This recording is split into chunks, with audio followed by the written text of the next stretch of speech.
Meus amados, abra a palavra do Senhor no Salmo número 131.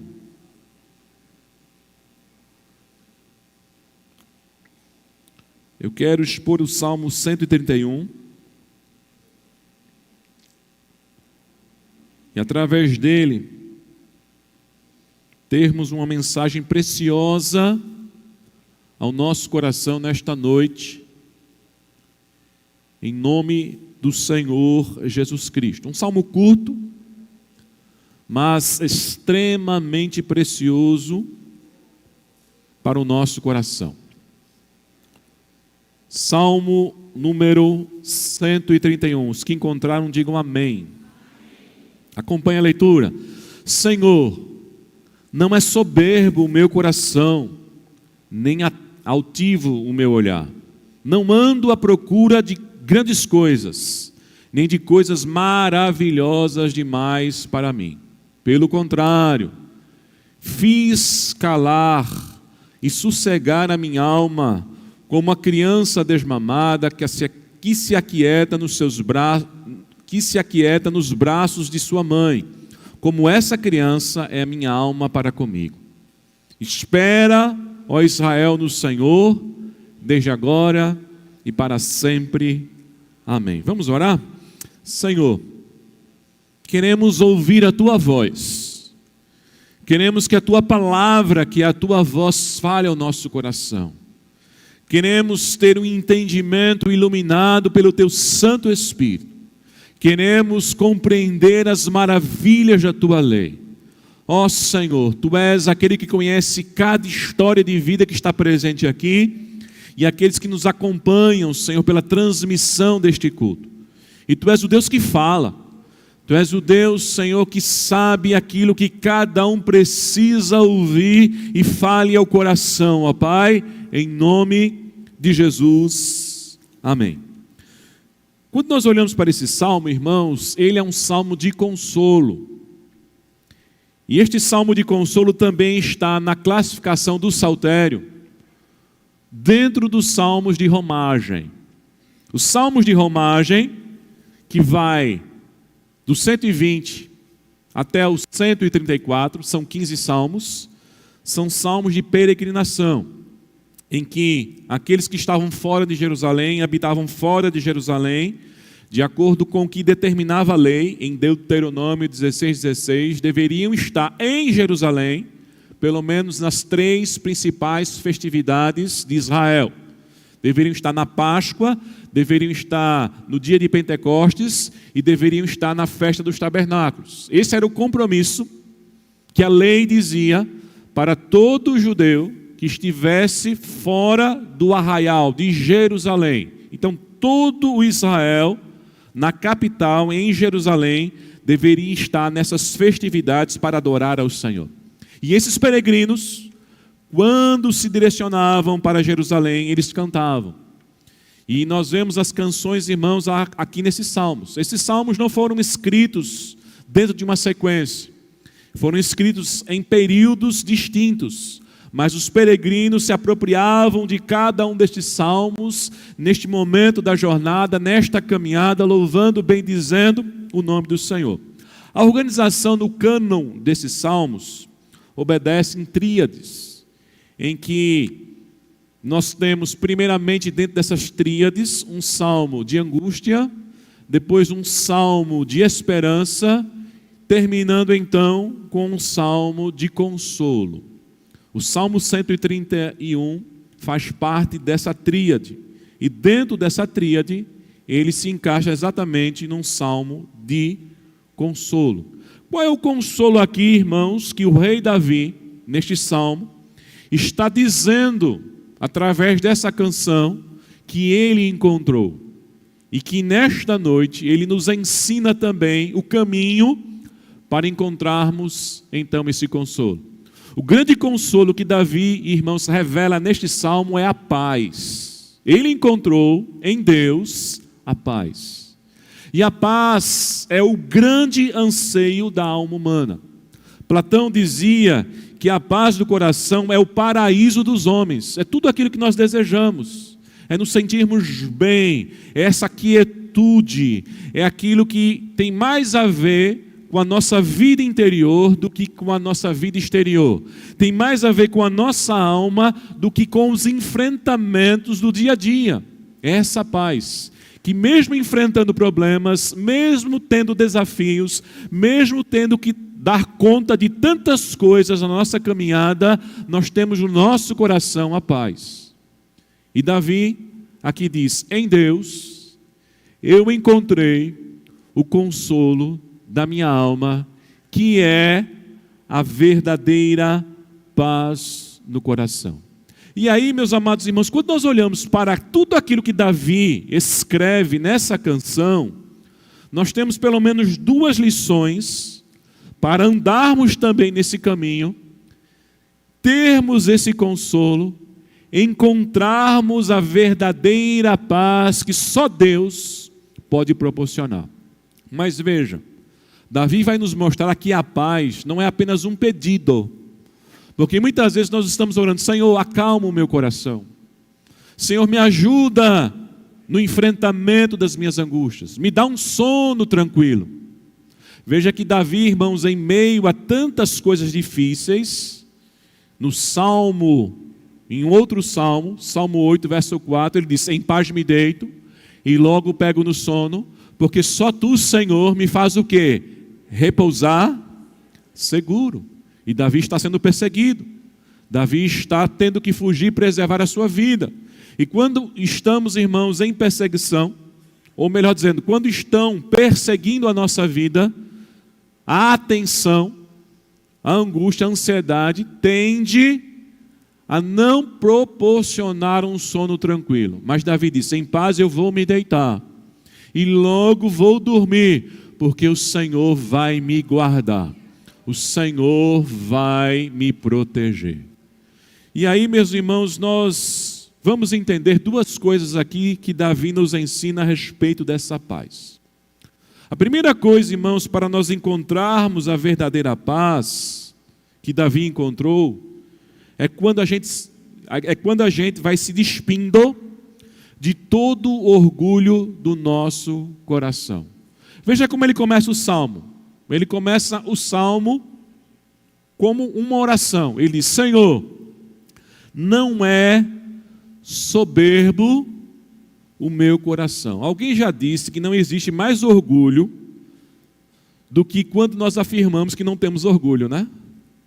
Tem gente que diz: eu me orgulho de não ser orgulhoso, que termina sendo o quê? Uma contradição. Você chegar diante de Deus e dizer: Senhor, eu não sou orgulhoso. Será que nós não somos? Quem, em dado momento, não revela orgulho no coração? Quando Davi está afirmando que o seu coração não era soberbo, Davi não está dizendo que não enfrentou, na jornada da sua vida, momentos em que a vaidade bateu a porta do seu coração, em que a vaidade veio como tentação, e que em dados momentos não tenha cedido à vaidade. Quando Davi está falando que não é soberbo o seu coração, está dizendo que ele aprendeu a lidar com as tentações da vaidade. Ele aprendeu que a vida, quando alguém caminha e deixa a soberba dominar o seu coração, é exatamente aquilo que a Bíblia vai afirmar: é o início da queda, é a precipitação ao abismo, porque todo soberbo, todo arrogante, é aquele que está ouvindo a cantiga de Satanás, está deixando o diabo instigar o seu coração, e o caminho não é outro senão se distanciar de Deus. Porque a Bíblia diz, irmãos, que Deus, Ele está com o humilde, mas o soberbo, Ele o tem de longe. Toda a soberba é uma afronta a Deus, porque todo soberbo é aquele que não quer depender de Deus. Quando Davi está afirmando aqui que não era soberbo o seu coração, é que no transcorrer da vida, na sua experiência e naquilo que ele foi aprendendo a temer a Deus, ele começou a reconhecer alguns caminhos importantes para que então a soberba não fosse o guia na sua conduta. E aqui no verso 1, ele não só está afirmando que ele não estava mais sendo conduzido por esses caminhos, mas ele nos revela esses caminhos. Primeiro, ele vai dizer que a primeira coisa que ele evitou ou tentou evitar na sua vida para que não fosse soberbo o seu coração foi o caminho da altivez. Ele vai dizer: Senhor, não é soberbo o meu coração, nem altivo o meu olhar. A primeira coisa, irmãos, que nós temos que entender para que a soberba não tome conta do nosso coração são os nossos olhos. Os nossos olhos, segundo a Bíblia, fala dos nossos desejos. Lembra que Jesus falou no Sermão do Monte que os nossos olhos são a lâmpada da nossa alma, e dependendo daquilo que os nossos olhos estão contemplando, a nossa alma pode estar limpa ou a nossa alma pode estar na escuridão. Os nossos olhos são a lâmpada da nossa alma. E Jesus está falando da maneira como o nosso coração deseja as coisas. A soberba vem exatamente através dos desejos do nosso coração. Davi nos ensina, irmãos, que para vivermos em paz, para encontrarmos a paz em Deus, o verdadeiro consolo que acalma a nossa alma, nós temos que observar como estão os desejos do nosso coração. A palavra que ele usa aqui, irmãos, que o seu olhar não era altivo. A palavra que é altivo no hebraico significa lugar alto, aquele que está desejando coisas muito além da sua própria capacidade. Sabe aquela pessoa que não se contenta com nada? Sabe aquela pessoa que não é se contentar no sentido de se acomodar? Porque tem gente que se acomodou, acha que até ali. A Bíblia não fala sobre acomodação, a Bíblia fala sobre contentamento. E contentamento, irmãos, é diferente de acomodação. Acomodação é quando eu me conformo e aceito uma situação que eu estou como uma sentença, como definitivo. A acomodação, na verdade, irmão, gera um sentimento de tristeza. Eu queria mais, mas não posso. Mas o contentamento é quando eu sei que eu posso alcançar mais. Mas tudo aquilo que eu já alcancei, eu sou grato. Eu sei reconhecer que até aqui o Senhor me ajudou. Deus pode me abençoar muito mais? Pode. Mas se hoje eu morresse, eu morreria satisfeito, porque eu sei que a boa mão do Senhor está sobre a minha vida. O contentamento, irmão, gera verdadeira alegria no coração. A falta dele gera tristeza. E a tristeza, irmãos, é um dos sentimentos que arranca a nossa paz. E aí, para nós administrarmos a paz no coração que encontramos somente em Deus, nós temos que observar quais têm sido os desejos do nosso coração. É o nosso ego. Davi está dizendo: Senhor, eu aprendi a lidar com a soberba. A primeira coisa que eu comecei a observar na minha vida é o meu próprio coração. O que ele quer? Já parou para pensar, refletir e orar e sinceramente colocar o seu coração diante de Deus e dizer: Senhor, o que eu quero da vida? Tem gente que se angustia porque está perdido na vida. Mas tem gente que está desejando aquilo que Deus não projetou para a vida dele. Tem gente que está desejando vidas, situações em que Deus não quer. Porque se você receber isso, com certeza você não vai mais andar na presença do Senhor. E aí existe uma teologia, irmãos, que alimenta isso, a teologia da prosperidade.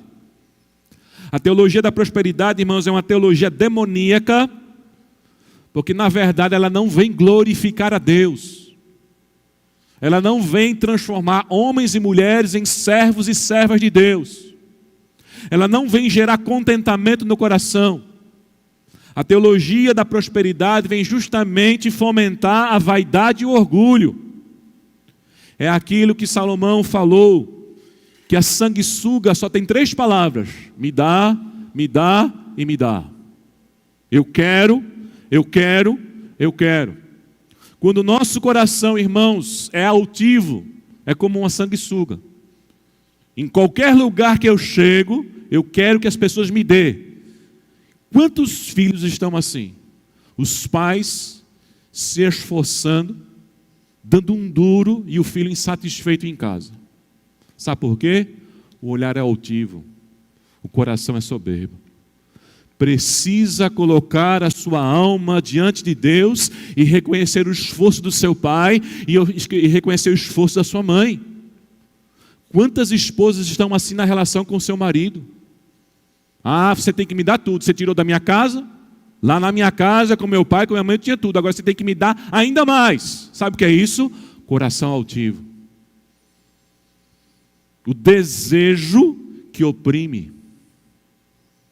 E quando nós desejamos, irmãos, ao ponto de oprimirmos as pessoas, de colocarmos um fardo nas pessoas, o que é que vai acontecer? Vai haver paz nessa relação?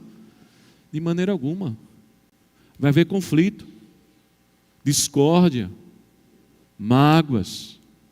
A primeira coisa, irmãos, que Davi aqui começou a observar, quando ele disse, meu coração não é soberbo, foi exatamente olhar para os desejos.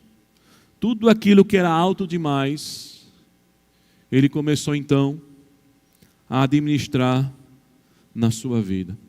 Por que nós desejamos, irmãos, sempre coisas grandes? Porque nós queremos nos afirmar.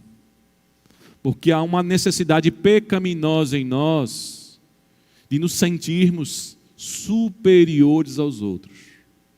Eu quero dinheiro porque eu quero mostrar para os outros que os outros têm que me respeitar porque eu tenho uma posição financeira privilegiada. Eu quero status porque eu quero que as pessoas me respeitem pela posição que eu ocupo numa sociedade. Eu quero ter conhecimento, eu quero alimentar o meu intelecto para que as pessoas me respeitem porque eu sou uma pessoa sábia.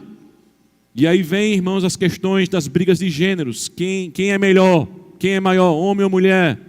E aí vem, irmãos, as questões étnicas. Qual raça é superior à outra? Tudo isso, irmãos, é fruto de um coração soberbo, do pecado que nos afetou, porque Deus, irmãos, não fez ninguém melhor do que ninguém, apenas nos deu potencialidades para sermos diferentes. E as nossas diferenças não poderiam ser concorrências. Mas é o coração mau, soberbo, altivo, que faz isso. Mas a pior soberba, irmãos, de um olhar altivo, é quando ela está disfarçada de uma falsa espiritualidade. Que era exatamente, irmãos, o que acontecia com os fariseus. O olhar deles sobre si mesmos em relação às pessoas é que eles eram tão espirituais que ninguém poderia ensiná-los. Eles já sabiam de tudo. Eles tinham uma lei. Eles tinham todo o código ético e moral de Deus. Veja, irmãos, que esse olhar de soberba atingiu todo Israel. Israel, chamada por Deus para ser a nação, para que outras nações fossem alcançadas, se achou a nação. Não se achou uma nação com uma missão, mas se achou a nação superior às outras nações. E Deus nunca colocou Israel superior a outras nações. E assim, irmãos, nós podemos também, no engano do nosso coração, achar porque somos salvos, nos tornamos superiores às pessoas lá fora. O que nos faz diferente de um ímpio é que o sangue de Jesus está sobre a nossa vida e nos perdoa os nossos pecados. Porque se Deus tirar a sua mão de nós, nós vamos pecar tanto quanto ou mais que os ímpios aí fora. Mas quando o nosso olhar é altivo, o nosso coração, irmãos, se torna soberbo. E uma coisa que Davi aqui mostra, irmãos, que a paz está na administração dos desejos do nosso coração, do que nós estamos querendo. Provérbios capítulo 21, verso 4, Salomão declara: o olhar altivo, o coração arrogante, são sinais mais claros da vida pecaminosa dos ímpios. Vou repetir o que Salomão afirmou. O olhar altivo, o coração arrogante são sinais mais claros da vida pecaminosa dos ímpios. Por isso que Davi está dizendo, o caminho para a paz é o caminho contrário dos desejos insaciáveis do nosso próprio coração. Mas a segunda coisa que Davi procurou, irmãos, evitar na sua vida, administrando então a soberba, foi exatamente o caminho da autopromoção. Veja que ele vai dizer que o seu olhar não era altivo, e ele disse também, não ando à procura de coisas grandes. Não ando à procura de coisas, que na verdade são os caminhos que o meu coração está querendo. Davi, irmãos, entendeu que tudo aquilo que aconteceu na sua vida, os momentos em que ele se tornou famoso, os momentos em que ele conquistou, os momentos em que ele recebeu elogios, eram atos da soberania de Deus sobre a nossa vida. Quem procura o sucesso, na verdade, no final vai encontrar o fracasso. Mas se você procura fazer a vontade de Deus, Deus vai ser glorificado e Deus vai exaltar. O princípio bíblico é esse, irmãos, que nós devemos nos humilhar perante a poderosa mão de Deus, para que no tempo oportuno, no tempo dele, da soberania dele, no jeito que ele quer, no dia que ele quer, da maneira que ele quer, ele venha nos exaltar. Mas quem procura o caminho das grandes coisas é aquela pessoa que está atrás de reconhecimento. Eu faço as coisas e no final eu quero ouvir um elogio. Existe, irmãos, uma razão no elogio, quando ele vem promover segurança. Quem está começando a pregar, geralmente os seminaristas passam por isso, ele precisa de uma afirmação. E aí, pastor, como é que eu fui? Falei besteira, acertei, não acertei? Isso é normal. Receber uma orientação, um direcionamento, uma palavra para dar apoio é uma coisa. Agora, o tempo todo você quer que alguém diga como você é bom. Só tem você aqui nessa igreja. Se você não pregar, as coisas não vão andar. Meus irmãos, eu me alegro e quero me alegrar cada vez mais quando eu não estiver aqui e os irmãos ainda estiverem louvando, bendizendo e adorando o nome do Senhor e servindo a Jesus. João Batista, irmãos, entendeu o seu chamado. E no momento em que todos os seus seguidores passaram a seguir Jesus, e ele foi questionado, João respondeu, importa que ele cresça e que eu diminua. João, claramente, no seu ministério, como Davi aqui está dizendo, não estava atrás de coisas grandes.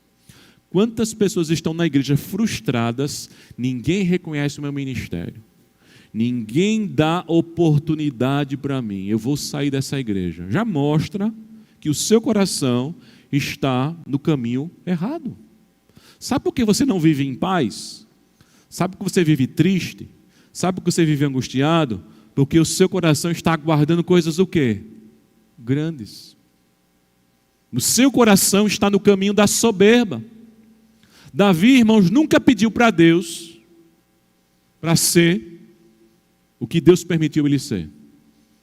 Davi, irmãos, era um pastor de ovelhas. Quando Deus disse para Samuel que da casa de Jessé, que era o pai de Davi, sairia o futuro rei de Israel, Davi nem na lista estava. O seu pai, quando ouviu que um dos seus filhos seria o futuro rei de Israel, nem lembrou dele. E aí todos os filhos foram sendo reprovados. E Deus falando ao coração de Samuel, tu vês como homem, mas eu vejo o coração.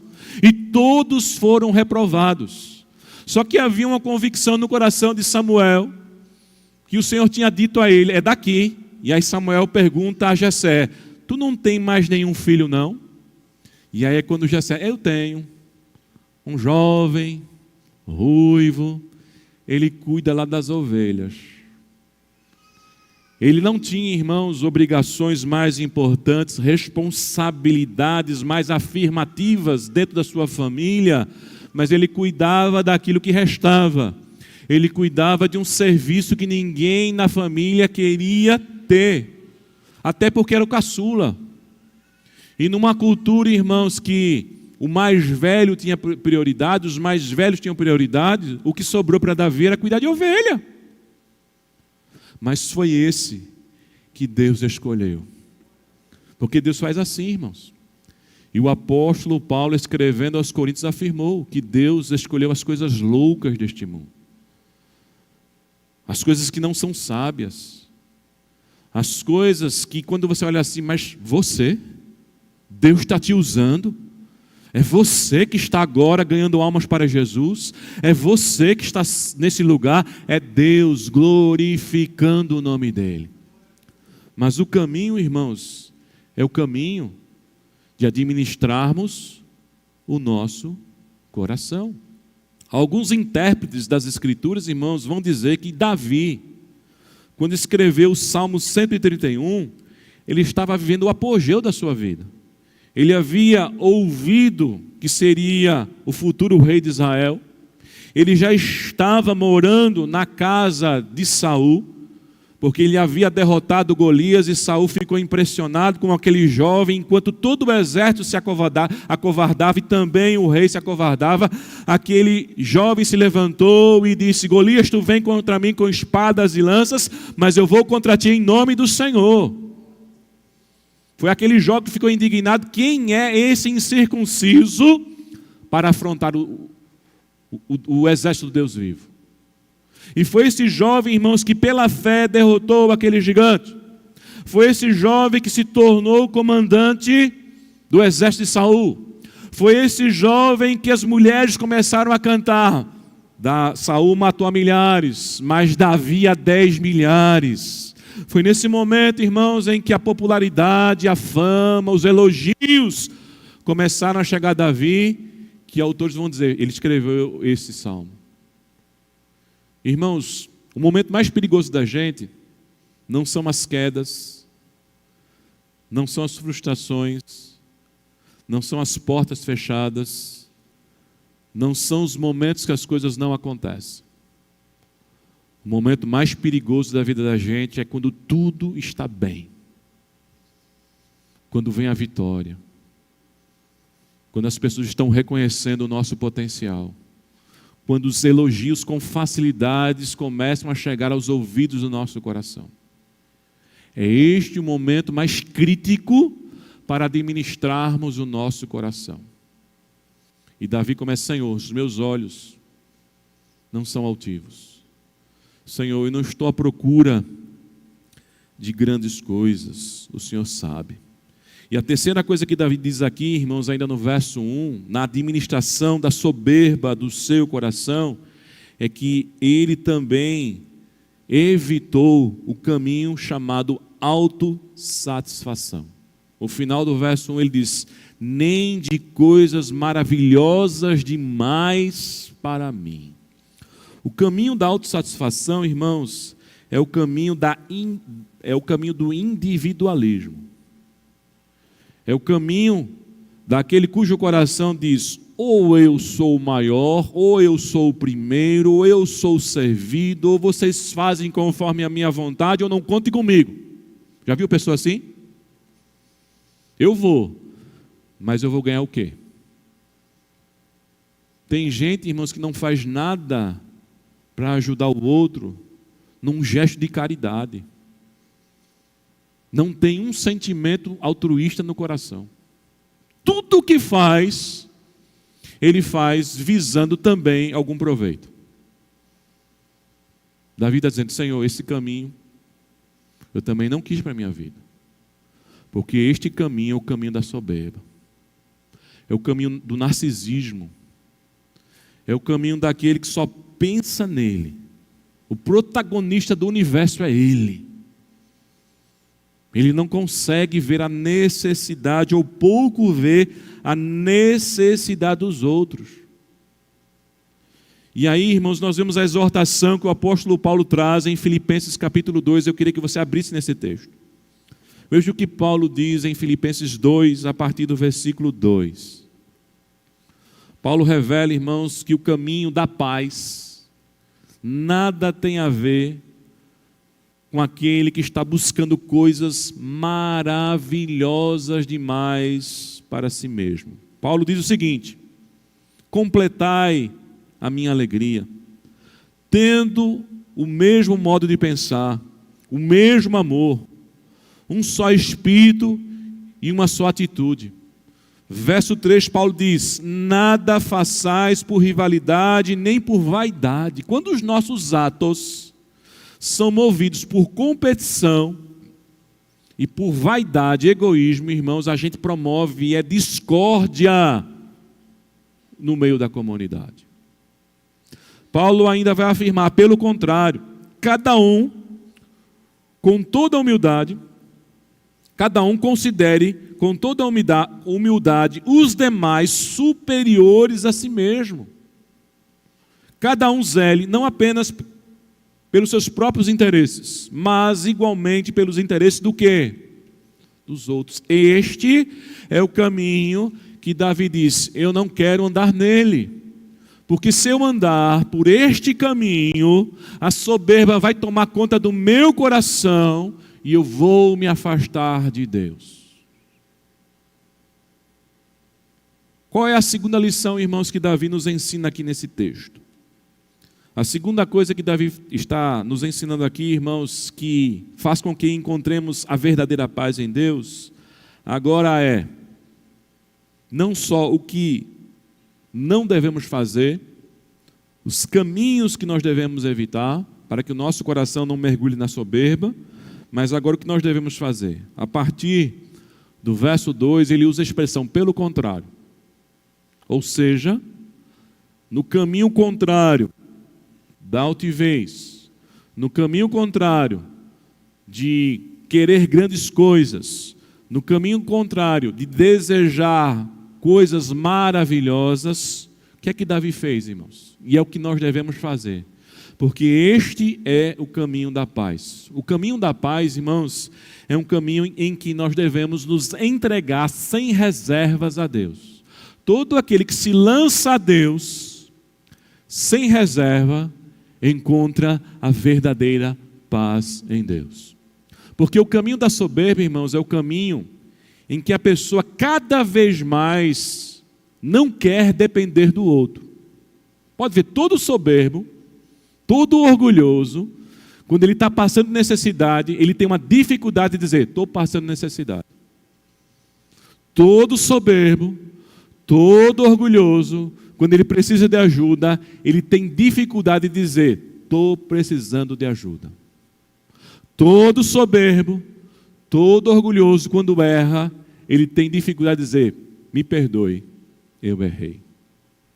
E são coisas tão simples, mas que dói na alma, que está contaminada pela soberba, blindada pela soberba. Qual é, meus amados irmãos, o caminho contrário que nos faz encontrar a verdadeira paz? Neste caminho contrário, Davi agora, irmãos, a partir do verso 2, vai usar uma metáfora.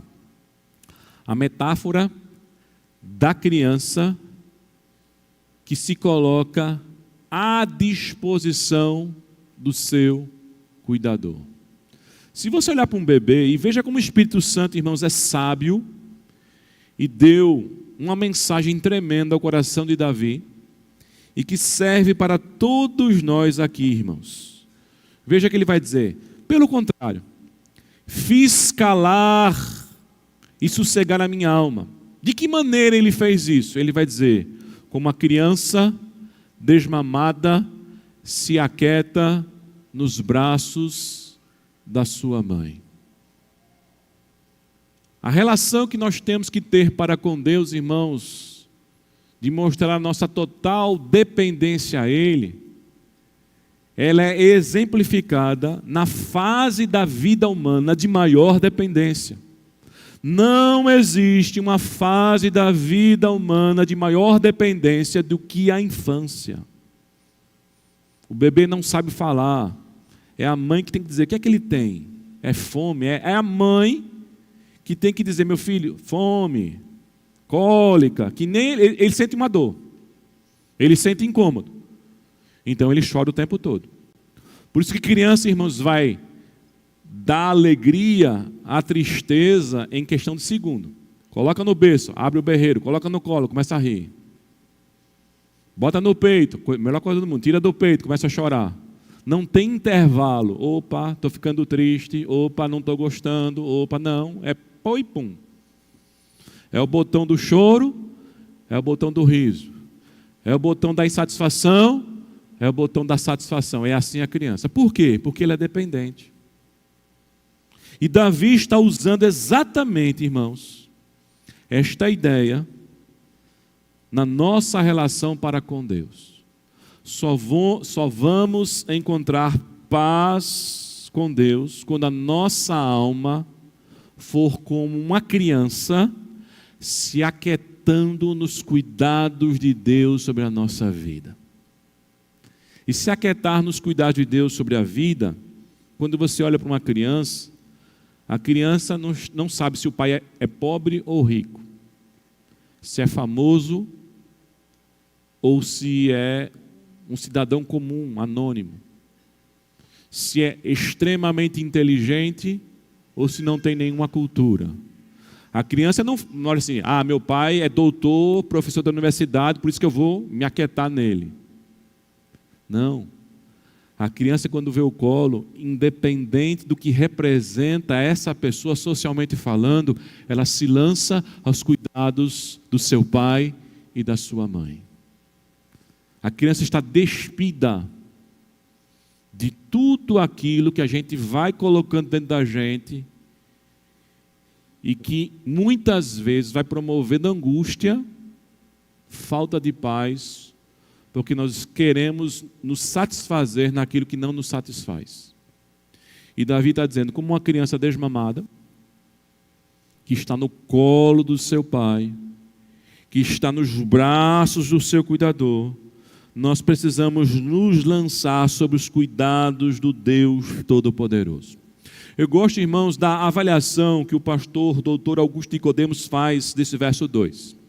Nesse verso 2, nessa figura de linguagem que Davi está usando aqui do bebê, ele mostra que esse ato revela algumas coisas. Primeiro, dependência. Como eu afirmei, é a fase da vida humana de maior dependência. O que é que Jesus afirmou, irmãos, lá em João, capítulo 15, verso 5? Ele disse, eu sou a videira verdadeira, vós as varas. Quem está em mim e eu nele dá muito fruto. Por quê? Sem mim, nada podereis fazer. Você já parou para pensar que sem Deus nós não somos nada? Você já parou para pensar que se você acordasse logo cedo e Deus te desprezasse, era a pior sentença que você recebesse na sua vida? Você pode acordar de manhã, talvez seu pai e sua mãe não estejam mais presentes. Marido, a esposa, os filhos. E vem aquela sensação de abandono, de solidão. Muitos pais passam pela síndrome do ninho vazio. Alguns filhos precocemente perderam seus pais, tiveram que se virar na vida. São sensações horríveis. Mas ainda assim, você sobrevive, sabe por quê? Deus está com você. Deus está sustentando a sua vida. Deus está te ajudando a passar uma fase tão difícil na sua vida. Davi disse, se o meu pai e minha mãe me desampararem, o Senhor me acolherá. O Senhor vai me proteger. O Senhor vai cuidar de mim. Mas, se acordássemos de manhã e não tivéssemos mais a certeza de que Deus está ao nosso favor, a nossa alma deveria se desesperar. Porque nós somos, até o último dia da nossa existência, irmãos, aqui nesta terra, como crianças totalmente dependentes do nosso Deus. Mas a terceira coisa, irmãos, que a gente vê aqui, nesse aspecto do bebê, é a satisfação. Já parou para ver como um bebê no colo da sua mãe, uma mãe que faz maternagem, não é uma mãe que só gerou, o quanto ele se satisfaz quando ele está ali, o calor, o cheiro, tudo aquilo representa satisfação para ele. Tente tirar um bebê do colo da mãe. Chega a mãe e fica orgulhosa, né? Meu filho me ama. Porque a grande satisfação, irmãos, de uma criança é este amparo materno. A gente chama em psicologia de hold, que são os primeiros apoios que nós recebemos, que são fundamentais para estruturar a nossa personalidade, a nossa alma, as nossas emoções. E aí o que a Bíblia diz a respeito disso, irmãos? O próprio rei Davi, no Salmo 37, verso 4, ele vai dizer: agrada-te ou deleita-te do Senhor, e Ele satisfará os desejos do teu quê? Quantas pessoas pegam esse versículo e não sabem interpretá-lo? Acham que Davi aqui está falando uma barganha. Faça o que Deus quer, porque Deus vai fazer o que você quer. Não é isso que Davi está dizendo. Davi está dizendo: coloca o teu coração em Deus, que quando o teu coração estiver em Deus, ele vai estar tão satisfeito porque está em Deus, que os desejos do teu coração serão Deus, e os desejos do teu coração, então, por ser Deus, serão satisfeitos plenamente. Mas quando o nosso coração está no dinheiro, quando o nosso coração está na fama, quando o nosso coração está em outras coisas, por mais que a gente tenha essas coisas, a gente não tem paz. Quantas pessoas famosas, ricas, não têm paz? Estão doentes. Um dos maiores youtubers e influenciadores do Brasil, que conseguiu ter a maior quantidade de seguidores até chegou um momento do mundo, revelou que na sua vida a depressão era recorrente. O dinheiro, a fama, o show, a maneira como ele fazia as pessoas rirem, se divertirem, não acalmava uma alma. Mas quando nós estamos como uma criança no colo do Senhor, nós sentimos o verdadeiro amparo, o verdadeiro conforto, a quietude na alma e no coração. Agradar-se do Senhor, deleitar-se no Senhor, é fazer dele a coisa mais preciosa e importante da nossa vida. É exatamente a declaração que também Davi fez no Salmo 23. Ele diz: o Senhor é o meu pastor. E a tradução mais correta, irmãos, é: de nada tenho falta. Eu tenho Deus, eu tenho tudo. É isso que Davi está dizendo. Se me faltar fama, se me faltar dinheiro, se me faltar essas coisas não vão me fazer falta. Por quê? Porque eu tenho Deus, que é superior a dinheiro, que é superior à fama, que é superior a qualquer conquista. É isso que Davi está dizendo: o Senhor é meu pastor, de nada eu tenho falta. É a alma se satisfazendo, se saciando em Deus. É a criança realizada no colo da mãe. Mas uma terceira coisa, irmãos, que um bebê tem nessa relação de cuidado é segurança. Veja o que ele vai dizer aqui no finalzinho do verso 2. Como criança desmamada, se aquieta nos seus braços, se aquieta nos braços de sua mãe, como essa criança é a minha alma para comigo. Davi vai dizer: eu encontrei paz, porque eu deixei de procurar o que meu coração queria, e agora eu estou com o meu coração em Deus. A verdadeira paz é isso, irmãos. Quando a gente não permite o coração nos guiar por caminhos distantes de Deus, e quando a gente satisfaz o nosso coração no Deus Todo-Poderoso. O que vai acontecer com a sua vida? Quanto você vai ganhar? quão importante você vai se tornar na sociedade, não é, irmãos, fundamental. O fundamental é Deus na tua vida, o Senhor na tua vida, o Espírito Santo na tua caminhada, a paz que excede a todo entendimento, norteando o seu coração. Veja o que o rei Davi vai dizer no Salmo 32, verso 7. Davi diz: Tu és o lugar em que me escondo. Tu me preservas da angústia. Tu me cinges de alegres cantos de livramento. E aí, encerrando o Salmo no verso 3, irmãos, o que é que Davi faz? Davi está trazendo um testemunho pessoal para todo Israel. Davi, ele encerra dizendo: espera Israel no Senhor, desde agora para todo sempre. A mesma coisa ele tinha feito no Salmo 130. Ele estava dizendo que Israel deveria esperar no Senhor. No Salmo 130, Davi está dizendo para Israel esperar no Senhor, ter essa esperança em Deus, porque em Deus iria encontrar o perdão dos seus pecados. Em Deus iria encontrar a redenção.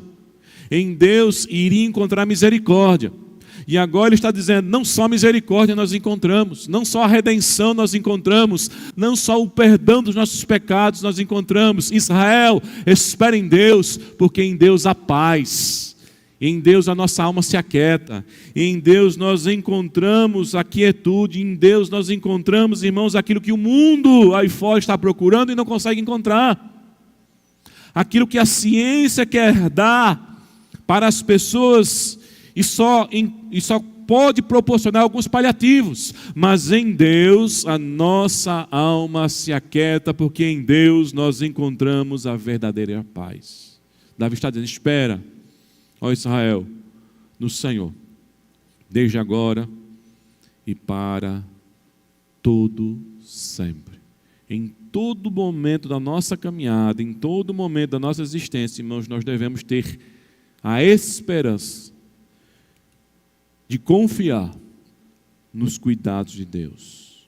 Irmãos, nós concluímos essa mensagem revelando que a paz é o resultado da nossa relação para com Deus verdadeira, porque quando o nosso coração se direciona a Deus, irmãos, o que vai se dissipando?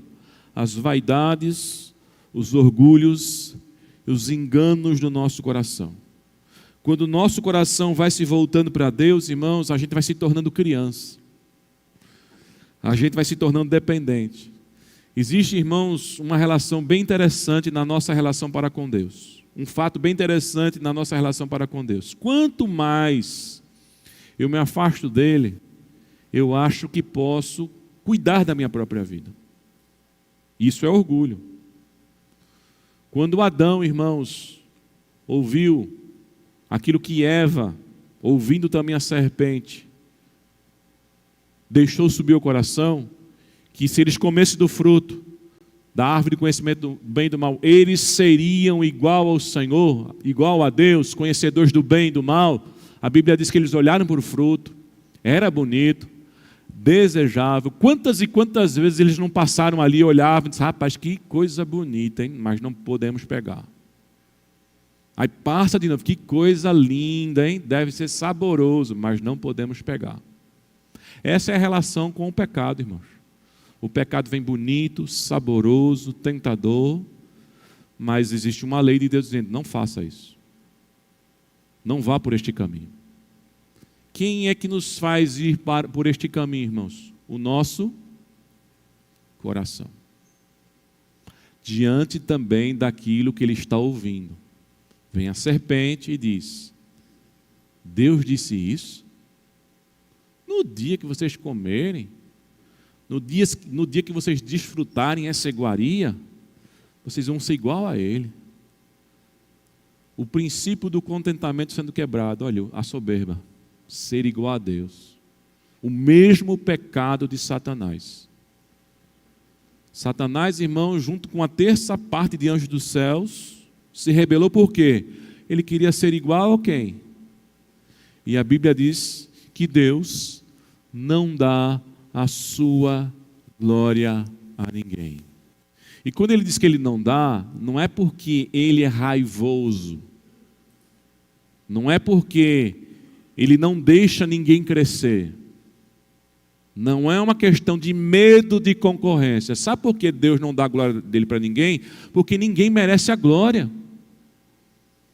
Não há no céu, na terra, no universo, alguém que seja como ele. Se ele fizer isso, ele vai abrir mão de uma posição que pertence só a ele. E aí, queridos, esse é um princípio para você, pai e mãe, que quer ser amigo do seu filho, se igualar ao seu filho. E Deus te fez ser pai e mãe. E não abra mão da sua posição de pai e de mãe. E pai e mãe, às vezes tem que dizer o quê? Não. Me obedeça. Foi Deus que me colocou nesse lugar. Ainda que a sociedade traga conceitos distorcidos, encha a cabeça do seu filho, numa faculdade, numa escola, esse lugar pertence a você. Enquanto estiver sobre a sua dependência, esse lugar pertence a você. E Deus vai cobrar. Deus vai cobrar de um pai e de uma mãe que está deixando o filho mandar. O filho determinar. O filho ditar as regras. Deus não permite. Quem tentou, caiu. Quem tentou, vacilou. Satanás caiu, o homem caiu, porque na verdade, meus amados irmãos, isso é um coração. Mas quanto mais nós nos aproximamos de Deus, acontece isso aqui que Davi está dizendo. Eu me vejo como uma criança. Eu me vejo como dependente. Eu me vejo cada vez mais necessitado de Deus. É por isso, queridos, que quem tem uma experiência com Deus verdadeira é diferente da experiência apenas religiosa. O religioso, ele acha que existem algumas obrigações a serem cumpridas. Já fui na igreja 3 vezes a semana, tá bom. Já ajudei não sei quantas pessoas, tá bom. Já trouxe tanto de oferta, tá bom. O religioso, irmãos, ele acha que aquilo que ele faz termina em dado momento sendo muito, sobrecarrega. Mas quem tem amor no coração, quanto mais faz, mais quer fazer. Quanto mais dá, mais quer doar. Quanto mais se aproxima de Deus, mais quer estar na presença do Senhor. Quanto mais cultua a Deus, mais quer louvar e adorar ao Senhor. Porque quanto mais nós nos aproximamos de Deus, irmãos, nós enxergamos a nossa dependência dEle. A criança. E também, queridos, nós entendemos que só Deus pode nos acolher e nos proteger plenamente.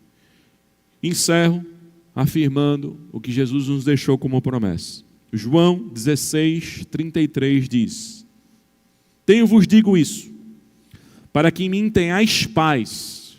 O que é que Jesus disse? Eu quero que vocês tenham paz em mim. E quais são as palavras de Jesus? No mundo, vocês vão ter aflição.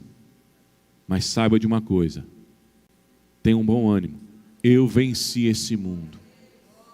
Eu venci esse mundo. Eu venci essa opressão. Eu venci essas dificuldades. E a vitória de Jesus é a nossa vitória. A vitória de Jesus é a vitória dentro da sua casa, na sua família, no seu trabalho, no dia a dia. É a vitória de Cristo sobre as nossas vidas. Que Deus nos abençoe em nome do Senhor Jesus Cristo.